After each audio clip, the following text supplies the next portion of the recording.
బులెటిన్లో డీటెయిల్స్ చూద్దాం. కల్తీ మద్యం కేసులో తన ప్రమేయం లేదని విజయవాడ కనకదుర్గమ్మ గుడిలో మాజీ మంత్రి జోగి రమేష్ ప్రమాణం చేశారు. కుటుంబ సమేతంగా అమ్మవారిని దర్శించుకున్న ఆయన దుర్గమ్మ వారి ఎదుట సత్య ప్రమాణం చేశారు.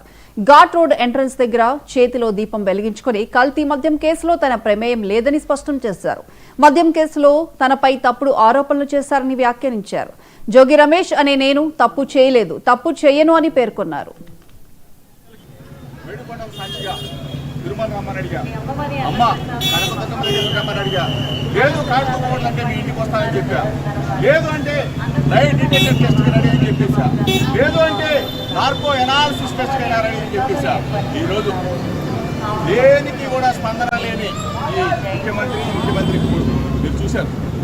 వీళ్ళే కాదు, ఈ శాఖ మంత్రి వచ్చిన, ఏది ఎక్సైజ్ శాఖ మంత్రి వచ్చిన, సిట్ అధికారులు వచ్చిన ప్రమాణం చేయడానికి జోగి రమేష్ ఎప్పుడైనా సిద్ధంగా ఉన్నాడు అని చెప్పేసి అమ్మవారి సాక్షి ఏ తప్పు చేయని జోగి రమేష్ని నిందలపాటు చేశారు.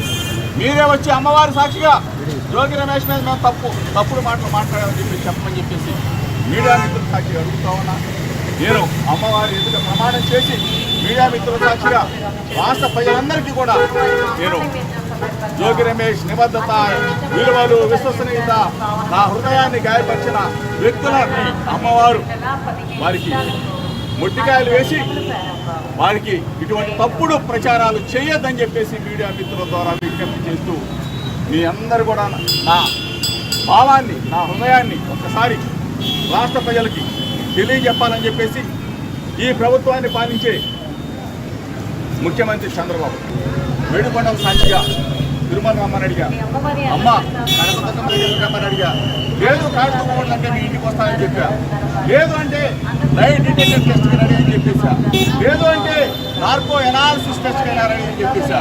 ఈరోజు దేనికి కూడా స్పందన లేని ఈ ముఖ్యమంత్రి